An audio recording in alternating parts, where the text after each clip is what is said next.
My thoughts at bedtime? Let's overthink everything ever. How often has that happened to you? And I know I'm sort of smiling, but it's something hard that happens a lot of the times.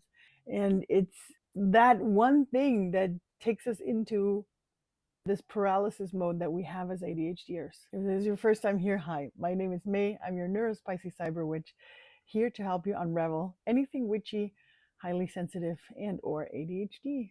And today I want to talk to you about all those thoughts. And I love the there in this case, usually I always have better words in English, but in this case there's a German word for it, which, if I would translate it exactly, it would be like thought carousel, as if your thoughts are going round and round and round and round. And how often has that happened to you?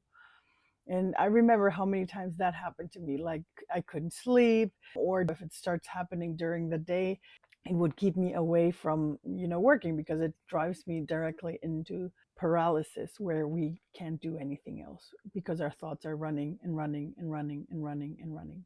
I reminded myself, and this is, funny how sometimes, there's an inspiration, but I was having that carousel again, over and over, overthinking, I don't know, a conversation I had weeks ago, and overthinking, if I'm actually good at my job, if my boss is going to be fine with it, and stuff. It was really going crazy.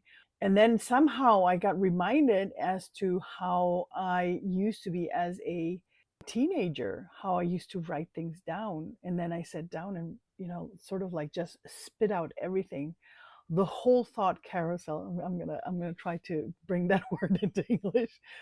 It's sort of like getting all of that down on paper.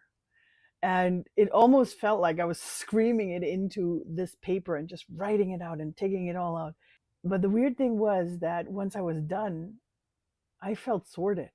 I mean, ignore what was written, because what was written there was not sorted, but everything was out of my system. It was so weird, and it helped me, you know. It didn't bring solutions for anything, but it helped me sort of like become clearer, because I had removed it from my brain for a couple of minutes, or maybe even a couple of hours. So for today's prompt number 7, I want you to write down if your thoughts are going too much, or even if they're not. Don't wait until they're too much, right? But if you feel like your thoughts are coming up, start writing them down. Just writing them down, what matters at this moment. Whatever is going through your mind, just write it down, write it out, and see what happens with that. Let me know in the comments.